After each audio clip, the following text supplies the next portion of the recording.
继续来看中国的国台办，昨早起推出着台独打手检举的专栏，到昨下晡5点为止，收到检举的邮件共323封。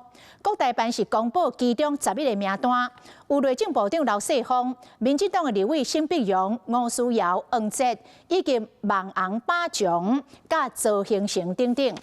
这个检举的名单嘛包括3个台北地检署的检察官。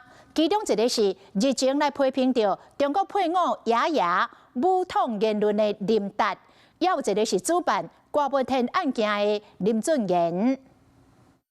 相片红改造黑白小等红色的囡仔，中国国台办昨设立报名检举公开台独分子。中国官方媒体今日海峡含两岸头条随铺上并且，包含内政部长刘世芳、民进党立委沈碧荣、吴思瑶、黄捷，罢免齐卡心带头者周兴成，孟安北京含3位检察官拢红点油做记号。定是因为我做对了很多事，我说出中共不敢面对的真相。下次荣登顽固分子的时候，请饮料。去立会黑名单，吴思瑶家己制作出版来恭喜哦。只是这边唔拿政治人物摆着顶，3位北检检察官冒分，其中林俊彦、林俊廷拢是负责侦办前民众党主席郭文天案的公诉检察官。那林达是伫咧中配雅雅去赶走时，伫咧并且谈论雅雅含言论自由的界线，